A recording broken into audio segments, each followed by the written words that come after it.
soon. And I completely understand the stress that we're going through right now, especially because everything is extremely uncertain. Nobody knows what's happening. And with such a quick shift that we all had to make, it's just every age group, every family, everybody right now is just completely at that state where we don't know exactly what's happening.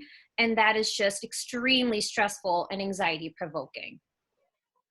So Quran on stress says, surely God does not change the condition in which people are until they change that which is in themselves. So what do you guys think this reflects?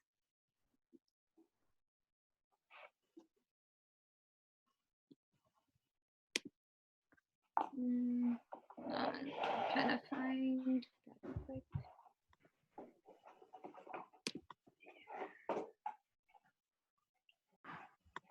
There's chat. I can share what I feel like it reflects if you guys would like. So what I feel like this reflects is, yeah, there are times where conditions will change. We do not fully have control over it, but it also gives us time to like reflect on ourselves, on life, how things are going. And as we currently apply it to our current situation with the pandemic happening, yeah, there's things that we do not have fully control over, but the biggest thing that we have control over is who we are by allowing ourselves to be who we are. Any questions?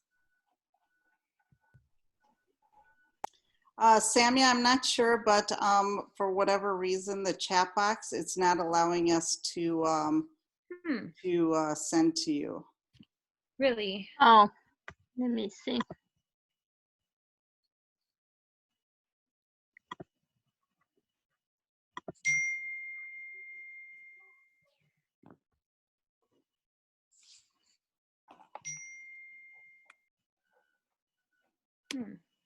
Okay.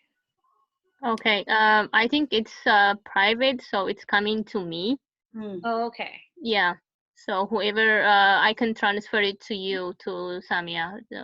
But if you want, I can make it public if everybody's comfortable with it. Okay, as far as everybody's comfortable with it, I'm okay with it.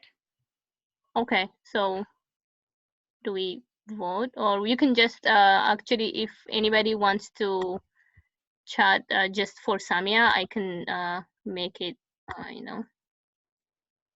Or would it be? Yeah, I think you can make it public, and then. Okay, here I made it public, so everybody you can see it from now on. Okay. Yeah.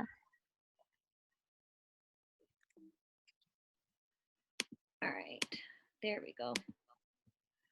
So I'm guessing nobody has questions right now because I don't see any still. Okay.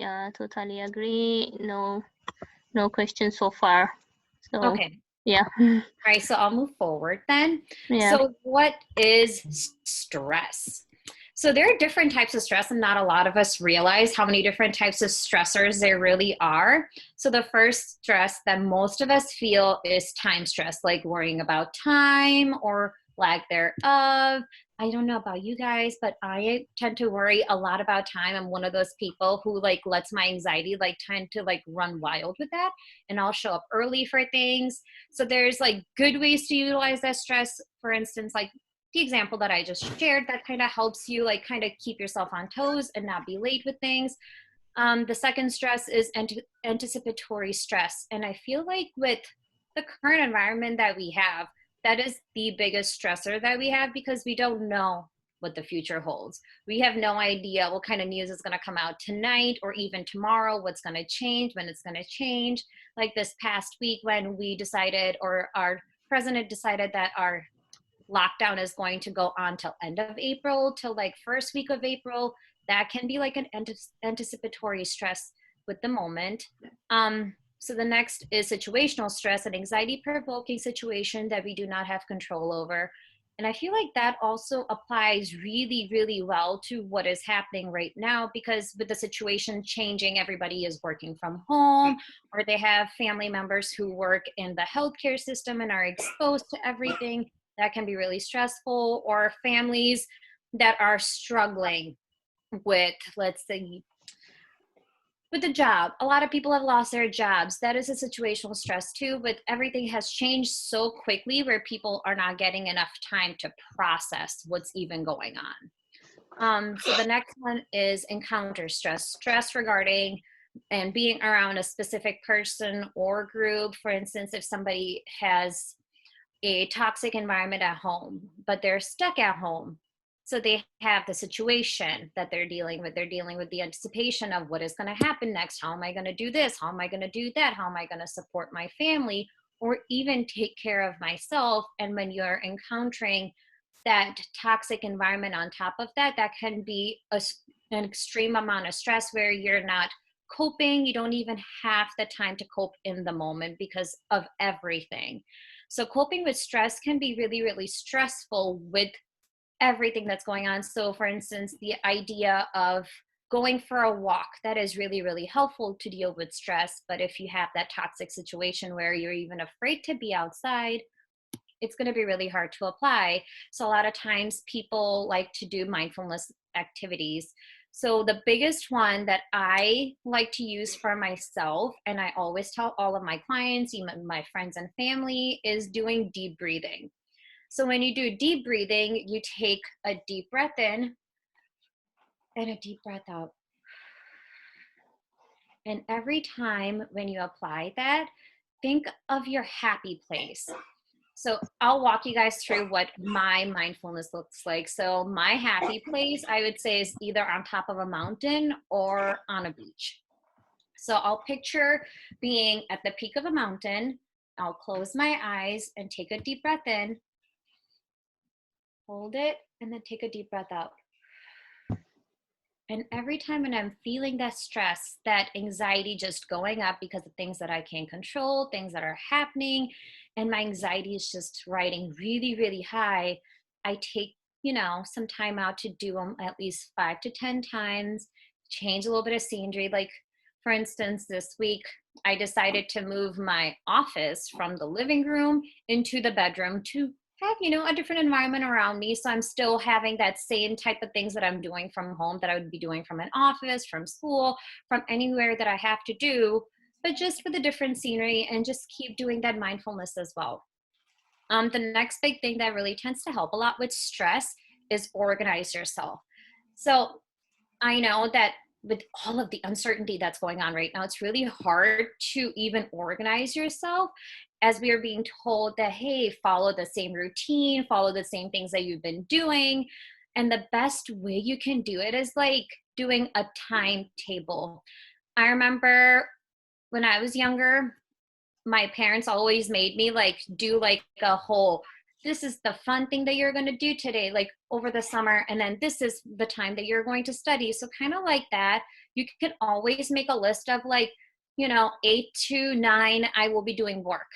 5 minutes I'll take a break, maybe go for a walk, change my scenery, grab a glass of water, de-stress a little, maybe do some mindfulness, a little bit of yoga, and then I'll come back after 5 or 10 minutes and I'll continue on with what I'm doing.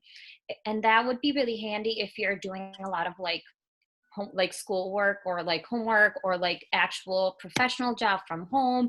But when it's family work and your family's home and your kids are home, that can be really stressful too. So those times you can like teach everybody that, hey, these are the things that you have to get done today. How can we best organize it so you're also taking breaks accordingly, but also getting everything that you have to get done?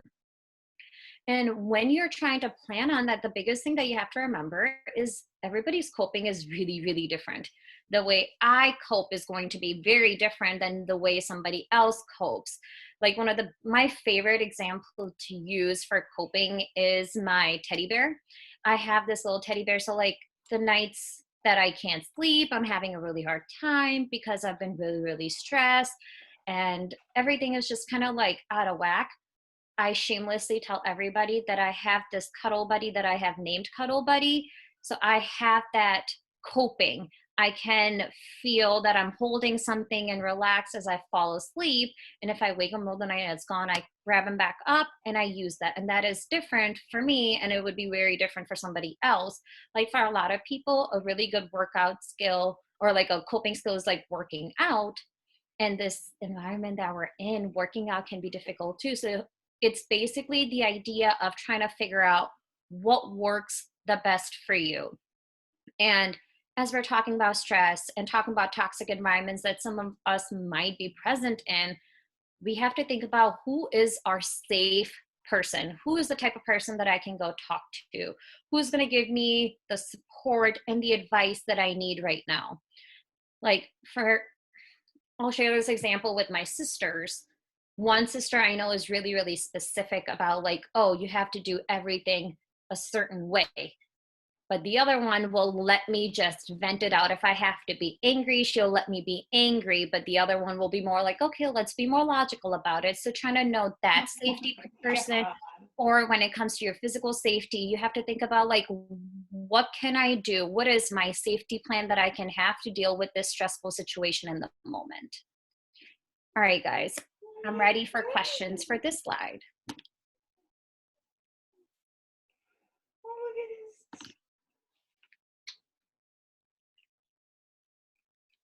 I'll give you guys a couple of minutes to think about.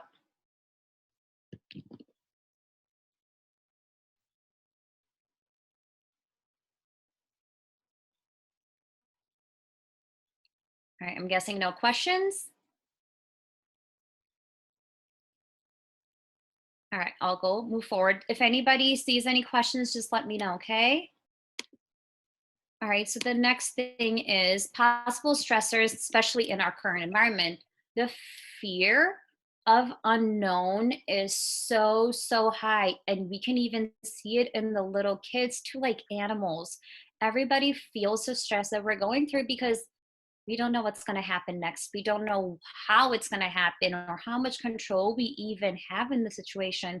The amount of wedding ceremonies that have been canceled, the amount of graduations or surgeries or anything that we were mentally prepared for, they're all gone. Everything is extremely uncertain. And most of the people, especially most of the adults, like to have control. And when you lose that control, you don't know what's going to happen next. And as you don't know what's going to happen next, and as an adult, it's really hard to help the little ones. So the loss of things and people in our life that are dear to us, or an ability to even recover these losses or even accept it. It's really hard to accept something that you don't even know and you don't even have control over. And just knowing that, how hard that piece is just an added stressor on top of everything else that you're planning. Like the idea that we don't even know if somebody's going to have a job tomorrow, that's stressful. And that kind of helps you realize that, hey, there are times where we don't have control over these things. Well, I think I. Yes, Bisma?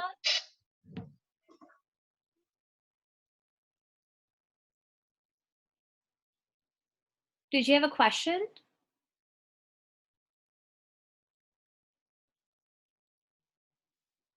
All right, I'll move ahead then. So, and the idea of the inability to even see through the future. I don't know about you guys. I'm a big, big planner. Oh, okay. And the idea that I can't even plan things out accordingly and I can only plan for the day, that's been stressful. And it's like the adaptation that we have to go through, because for as long as we can remember as an adult, we've been told to plan ahead and plan ahead and plan ahead. And when we don't know what the future is, it's really hard to plan ahead. And the fact that we can't plan ahead is just, it breaks our heart a little bit. It makes us realize even more that the current situation, we have to adapt to a new norm, a new us, a new way of being in the moment. Conflicts between the mind and the reality, and our failure to accept the reality. Like, how can you even accept the reality when you don't know what's going to happen tomorrow? Like the lack of inner peace, the inner conflicts. Like, yes, it is easy for us to say what to do, but there are times where you don't know what to do.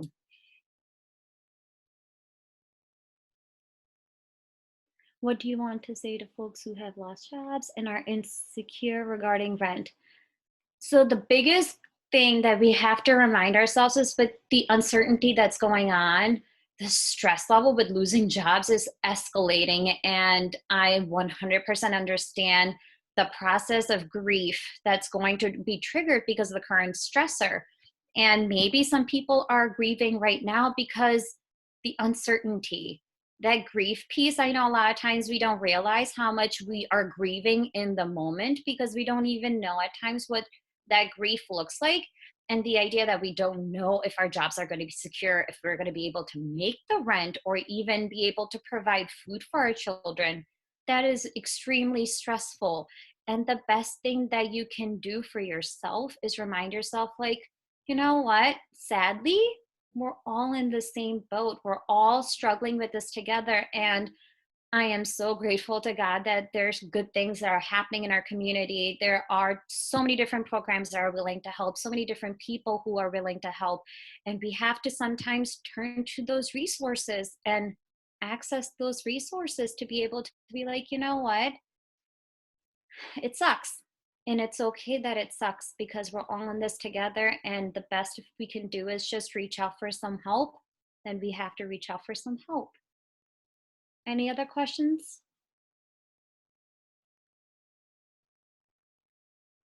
I'll give you guys another minute to think.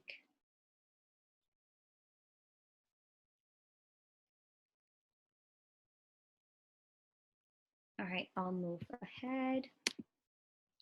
So stress comes from the way you react, not the way life is. Adjust your attitude and stress is gone. You control the way you look at life. I know this is a really hefty statement to make, but the reality is we can still control our emotions even though we can't control what the situation is. Like none of us have control over the situation that's happening in the outside world, but luckily we can still try to control what's happening with our emotions.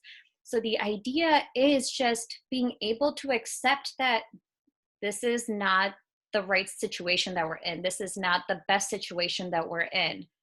But how can I do the right thing for myself? And when it comes to dealing with that, it's just understanding like, yeah, the stress outside is terrifying. The stress of maybe I'm not going to have a job tomorrow, but guess what? Maybe you have some extra time with your kids today. Maybe you have some extra time with your family. You can call your family and just have that moment to be like, you know what? Can't control what's happening on the outside, but I can talk to the people that I love. I can reach out to people. Like one of the new features, I'm not sure if you guys are aware of right now, but Netflix introduced that you can actually like share your Netflix screen with other people and watch movies together. So you can trust, like turn that stressor and trust the process in that moment and be like, hey, maybe I need to go do something else and figure out what's the best for me in the moment. So possible questions that you guys can have about this. I just put something down. So just let me know what is coming to your mind as you are stressed about the current environment, the current situation, what's happening.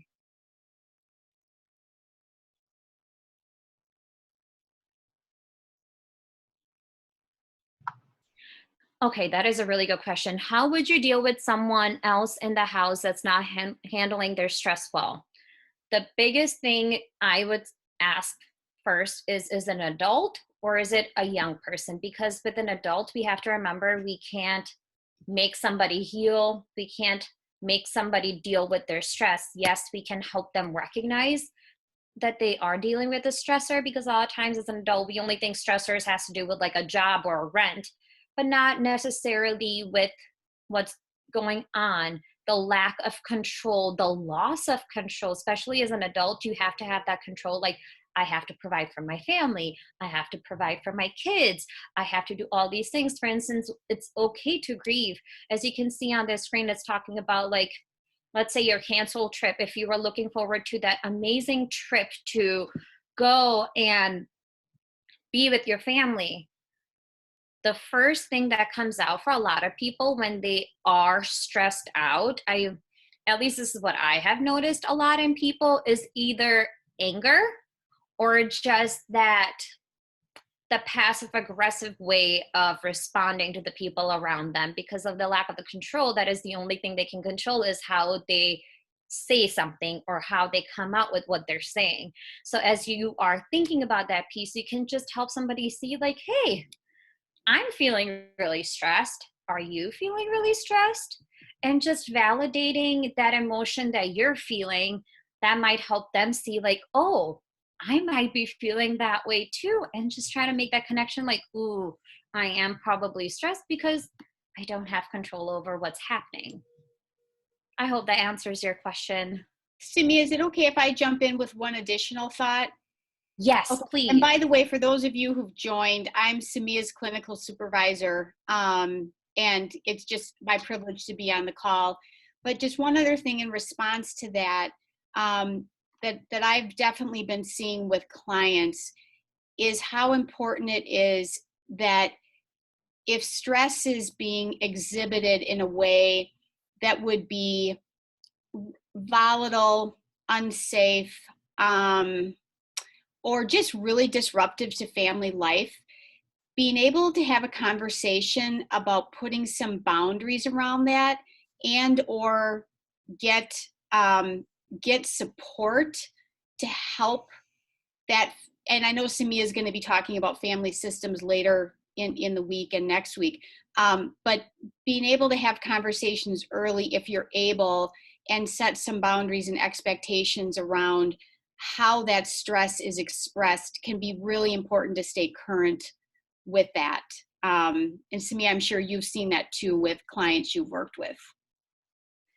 Most definitely. Like, it's just one of those things where it's so hard to even like verbalize the stress that you're feeling or how you're feeling, because we've never been through something like this. We have never been told that going outside is not an acceptable thing to do. And as you think about that, it's like, oh no, how do you even prepare? And that's good. I'm so thankful, Jenny, that you brought that up. Like, planning with the for the most stressful things is the most important thing that you can do, and just validating that feeling and that emotion and that understanding that, yeah, this is not what any of us ever expected that we would be in. And it's not okay or acceptable to be volatile towards somebody, but there are times where we will be stuck in that. And the best thing that you can do is just have that plan, have that safety. Like I was talking about earlier too, having that safe person determined for what your needs are in the moment is very, very important.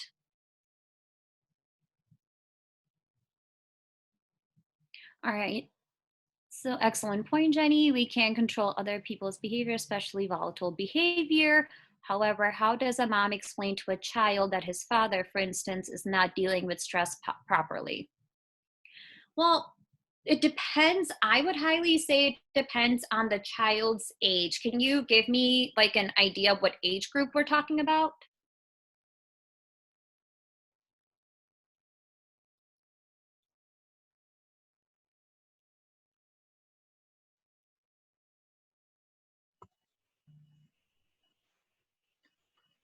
Before that, Samia, I'm sorry, you have one message from Janan on the top of the last one.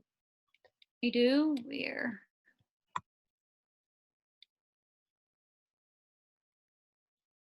Oh, Janan, I have found that if one always imagines what is ideal, is they will be stressed. However, if one looks at all those that have less than us, we become more grateful.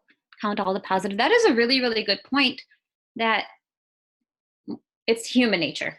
People tend to compare, especially when something bad is happening, when something that makes us angry or makes us lose that control is happening. But the most important thing for us to deal with stress is looking at like, yeah, what are the positives?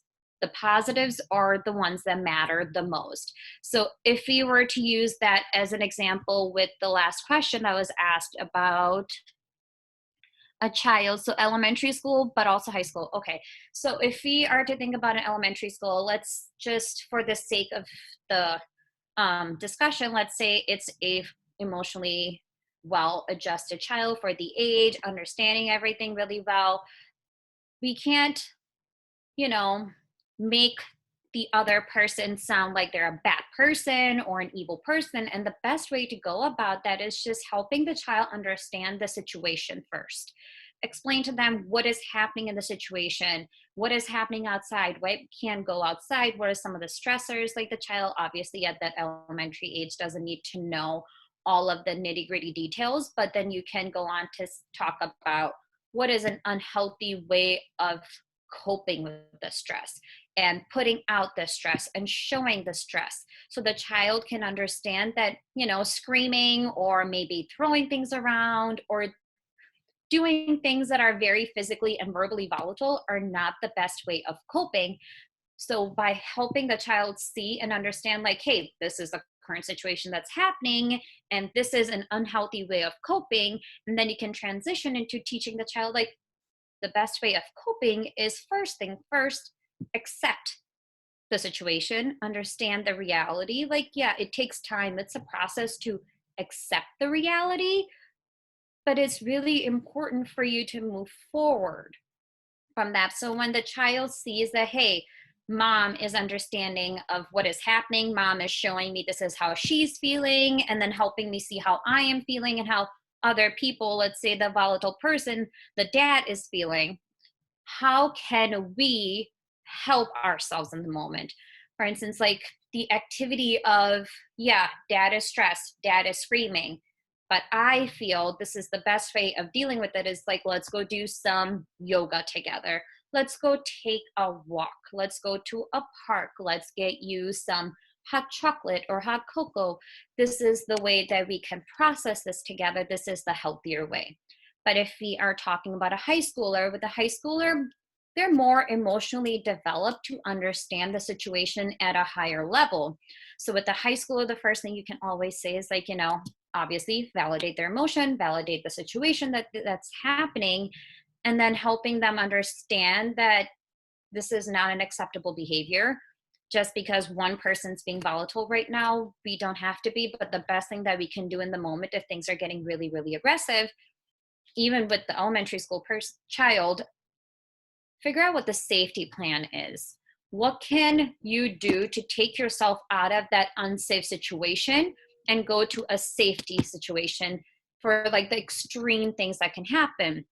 And then if we step down for like the most extreme, we can think about like safety wise emotionally, how can you cope with that? How can you take those deep breaths in, or do like a family activity or an individual activity of maybe, let's say, coloring.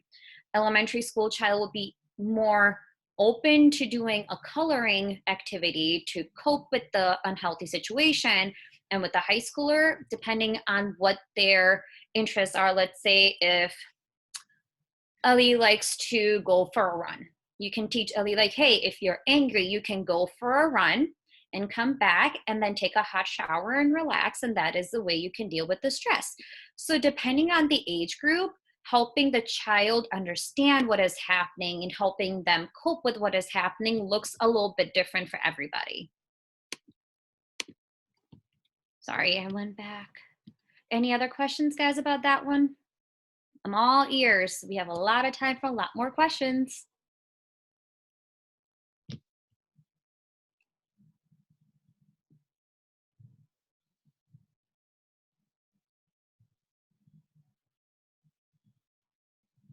How about, can you guys think of some of the ways that you guys cope with stress, negative or positive? Just brainstorm some ideas and just drop them there.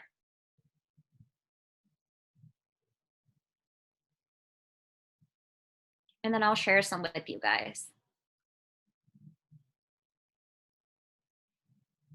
Going for walks, that is a really, really good one. Eating, more eating. I have noticed that with myself too, yeah.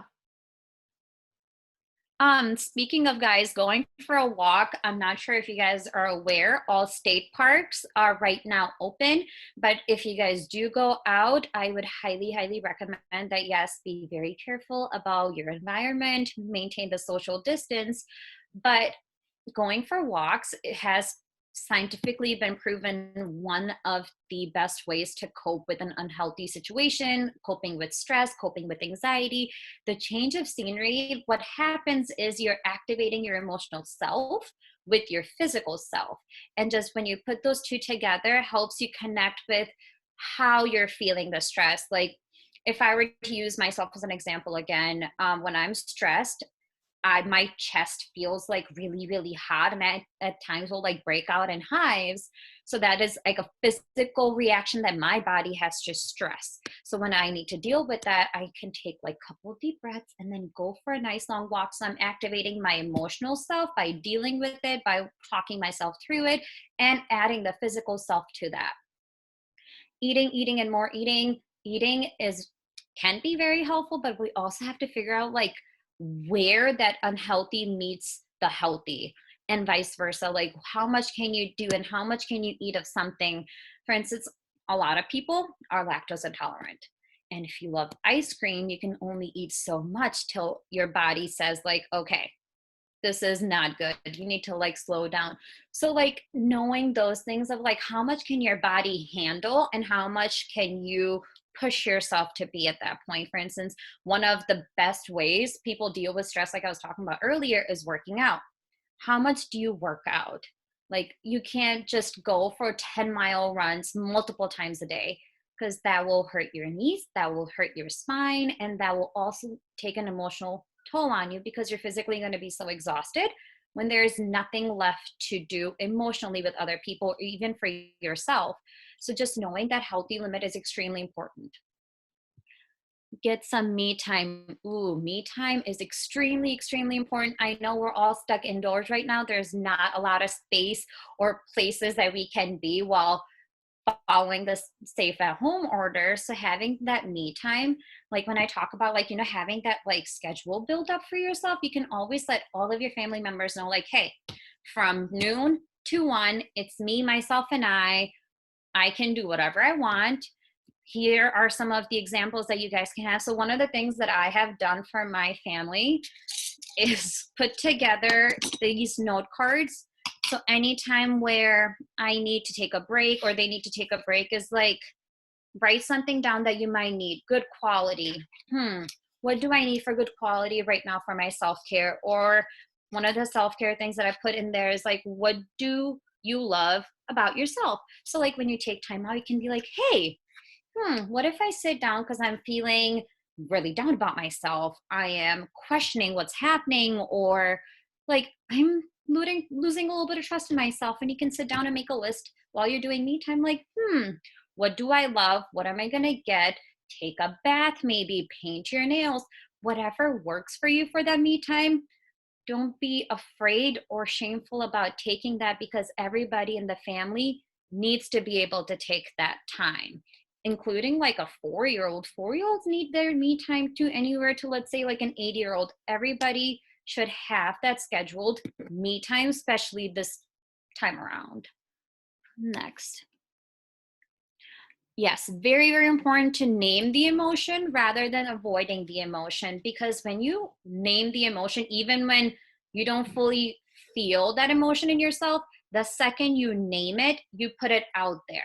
Because when you're internalizing that emotion, it just stays in there. It's not quite validated. So the second that you decide that, hey, maybe it's not the emotion that I'm feeling, if I were to I'll use myself an example for this one.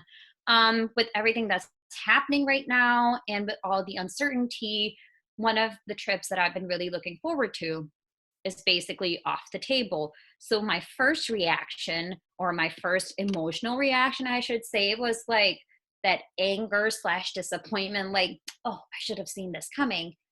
And the second I said that, I realized that, oh, if I'm thinking that, oh, I should have seen this coming, I was already doubting that in my mind, and being able to connect the emotion that I'm feeling and like how I viewed the situation to begin with helped me realize in the moment that, hey, take a couple steps back, validate the emotion, validate the loss, and be like, oh, you know what? The world's still there. Yeah, it's not happening right now, but it's the right thing for myself. It's the right thing for my family. It's the right thing for everybody else. And it's not going anywhere. Ooh, that's a really good one. Watch and listen to early spring birds and look for buds on the bushes and trees. That is so, so, so true. Like for a lot of people and a lot of you guys who have a really hard time sleeping right now or are waking up early or like to wake up early, that is something really, really good to listen to and just look outside and be like, oh, they're actually birds singing. I can have my cup of tea and have some me time because nobody else is awake right now. And you can start the day off that way too. And then watch the sun come up with a cup of coffee.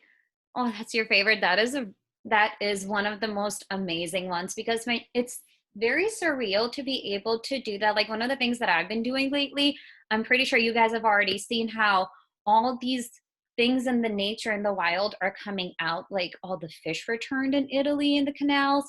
How incredible is that? Or anything that just makes you happy, you can always look at that like, oh, all these good things are coming out. Like, yeah, it's not the most ideal way or the best way where you feel or the family members or anybody else feels connected and happy, but there are things that we can look at that are happening.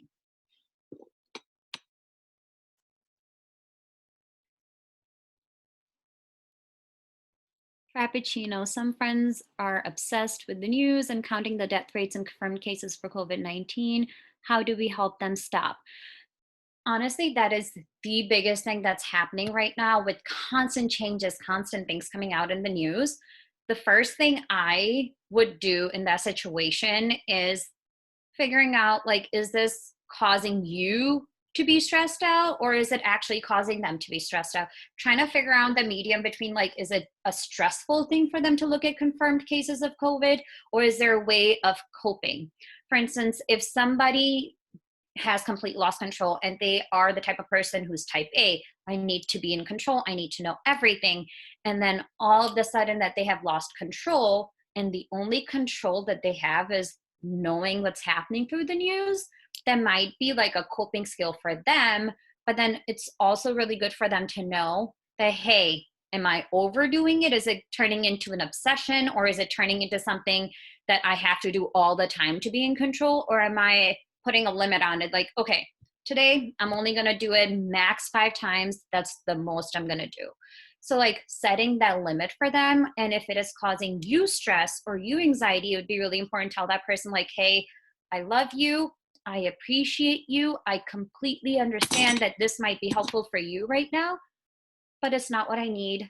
It's not making me happy. It's making me more stressed out. It's making me worry about things. And it's reminding me that this is happening. And maybe right now, I don't want to think about it. So like, it's really good to set that boundary with that person right away. One thing I'll add as well is that we can be so grateful for technology that in a pandemic like this, we can still connect via technology, but there's a lot of concern about the amount of information that we get through not just social media, but different news apps, stations, and that type of thing. And just really want to echo what Samia said, that everybody has a little bit different capacity for being able to take in that information. And, you know, for myself, I check it once in the morning and that's it. And that's not my recommendation for everybody I work with, but just a kind of an understanding that everybody has a little bit different capacity for how much information they can take in at any one time and how that information impacts them. So being honest with self and honest with the other can be really helpful. Thank you, Jenny. Any other questions, guys? Anything else that you guys might be curious about or something that you even might be feeling right now that you just want to throw out that is causing stress with the current situation that maybe other people haven't been able to identify? I think it's important to not let yourself become overwhelmed with all the information. That is so, so, so important. Like everybody has that different threshold of dealing with different situations. Like somebody, like for instance, somebody who is a trauma specialist, in a hospital can understand a different type of trauma compared to, let's say, Sarah, who doesn't know, or she's way younger or really, really old to the point where she doesn't even know what she can do by herself. So understanding that piece of how much is going to help me right now or how much is going to overwhelm me, trying to figure that out, that happy medium, what is important, what is needed for you, is really, really important. People have very different capacity for news. Some are unfazed, others stress over every little thing. That is so, so true. So many people stress over so many things. And a lot of those things, especially in this current environment, are coming from like, am I going to get sick? Is a loved one that I know is going to get sick? What is going to happen? How can I control it? How can I protect my loved ones? But the reality of our situation right now is that we can protect our loved ones, and stressing over every little detail that's coming out, we can't let that completely control us because we don't have control over the situation. And the biggest thing that we have control over is how we can take care of ourselves. So, like the screen right now, turn your worry list into a prayer list. Any of you who are spiritual, who like to pray, and that is one of their biggest coping skill, I would highly suggest that, like, if that is going to be a way of coping, a way of understanding, a way of validating of your current situation, current stress, and the lack of control, turn that worry into a prayer list. It is okay to do that. What else, guys? I'll tell you guys, I turned my worry into my prayer list, and just accepting and understanding that was a process, and it is going to be a process. Let's be real. Nobody was prepared for this. Absolutely nobody knew what was going to happen. And then all of a sudden, when all of this happened, stress levels escalated, anxiety levels escalated. And then it was like, okay, what do I do? We just sit here and wait. And the waiting also causes the stress because that uncertainty of like, what's going to happen next? So just understanding that if we focus on that thing, we're going to be stressing about it over and over and over again. And then we're losing out on the time that we even have with our loved ones around us. How many times can we say that we had extra time to spend at home? Probably not a lot. So just trying to like shift that focus of stressing over every little thing and turning into like those little moments where you can even take a break from work and maybe go give your son or daughter a hug, or go pet your animals, or just, text somebody quick and just tell them that you love them, tell them that you're there. That is a way that you can just take that little piece of stress and putting it towards something that you love, something that makes you happy, something that will also de-stress you by thinking about something that does make you happy.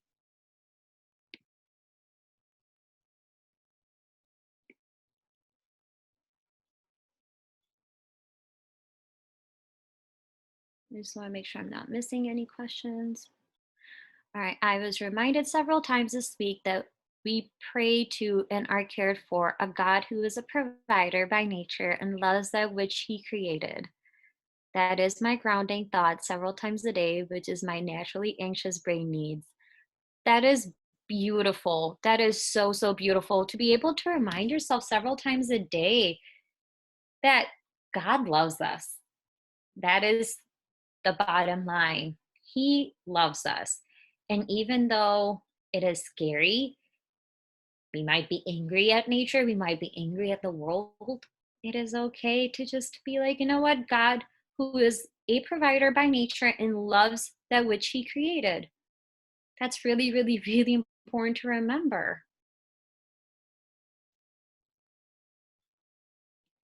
All right, I'm just going to make sure there are other questions that I might have missed.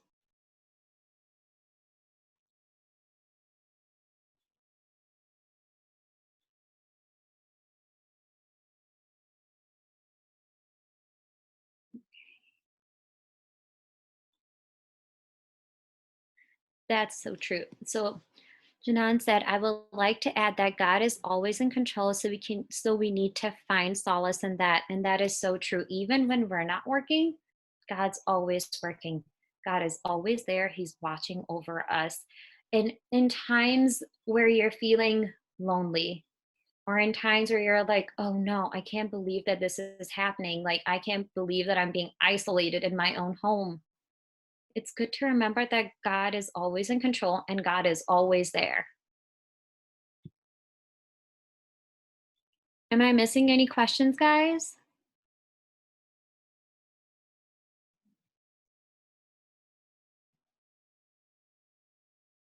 Oh, I did miss one. Make and knead bread.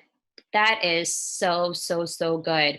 Kneading bread is getting that like physical stress and aggression or anything that you might be feeling out. And if you're working with the little ones, you can always give them a little bit of putty as you're kneading bread next to them so they can see and feel what you're doing is helping you. And it is something that could also be helping the little ones.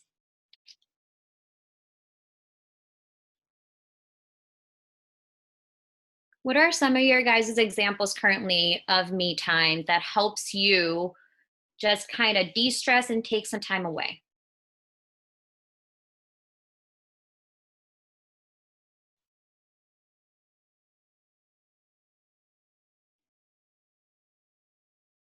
I'll give you guys a couple minutes and then I'll share something of mine.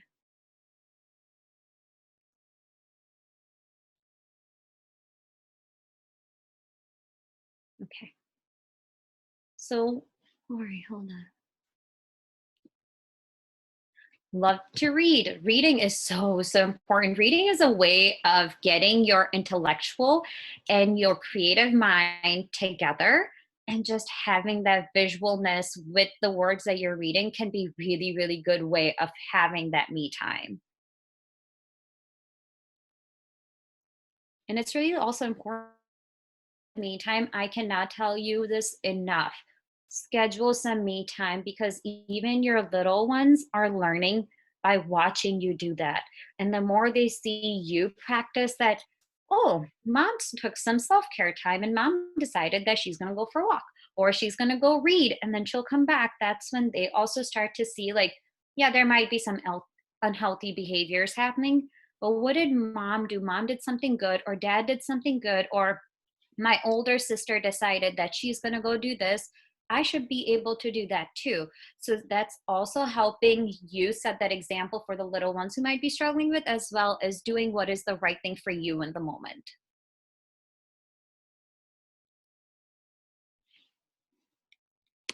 All right, I'll share something of mine that has been really, really helpful for me. So, as like everybody else, I got really, really stressed. I kind of was angry, I was upset, and just, lack of control. I like to be in control. So as everything started to happen, and I noticed all of these emotions that I was not happy with, the emotions that I did not want to be feeling all the time, I decided that I'm going to make a schedule, and I read books. I wake up and have my cup of coffee. I listen to the birds and then do yoga to like start my day with mindfulness, and then go on with everything that's else I need to do, all of my responsibilities that I need to take care of for the day, work wise, school wise, whatever wise. I will take care of that so I am emotionally feeling better about the control that I needed to do, as well as adding like what are the things that I need to do. Like if I get overwhelmed, even if I haven't scheduled that self-care break in the moment, I listen to like myself, like, okay, I am getting overwhelmed. My heart is racing. My heart should not be racing right now. Maybe I need to go for a walk or have a cup of tea, watch some Netflix, listen to a song, say a prayer. It's really important to know what you need in the moment.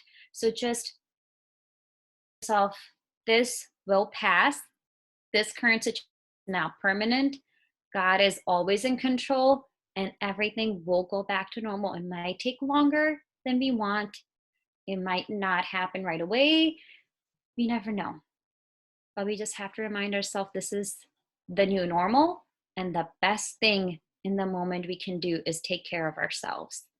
Any last minute things that anybody wants to say?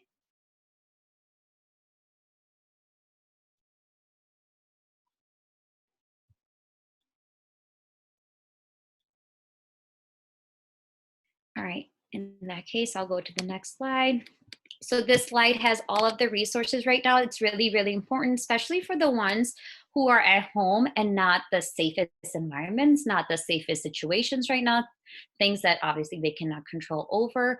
It's really important to know who to call, when to call. And if you start to feel extremely depressed or are feeling unsafe physically or emotionally, it's really, really, really important to call crisis. I can send you guys some information on that, and then Jana and everybody else can share with you. Always know who your safety person is, who to call for what need, and when to call crisis, and when to reach out to your safety nets. And then I also added some immediate services that anybody might need or any support you might need. Always and always reach out to the right person, reach out to, you know, the safe people, reach out to Janan, reach out to all of us. We will be here. Here's some information. So if you guys have any questions or anything, just let me know and we'll be here to support you guys as much as we possibly can. Anything else?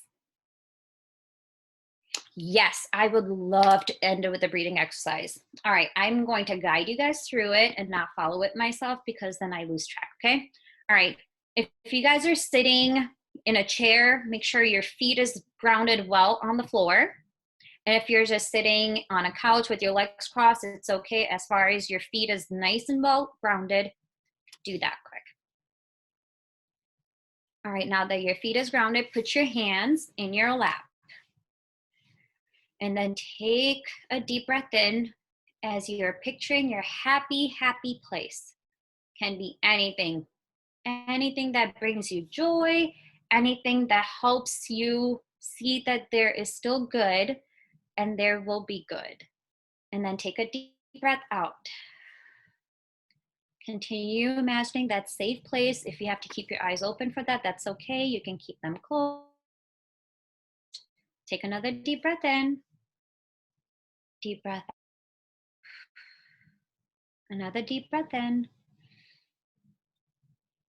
Deep breath out. And one of the ways you can practice like a breathing exercise with the younger ones, because they can be really, really creative and they want to like be able to be physically involved. What I do is make them draw a box. So deep breath in, deep breath out. Deep breath in, deep breath out.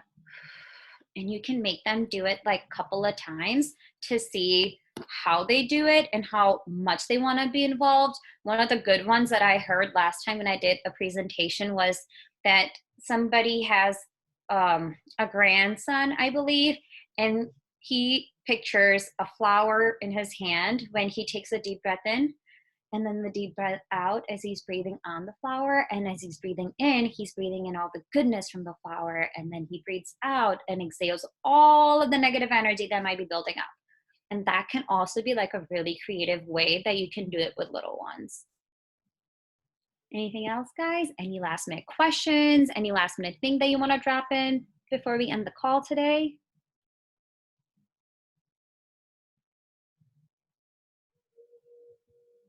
Can I just jump in and remind everyone that we have another session with you on Thursday, and we have tomorrow at 7 p.m. we have a session with Dr.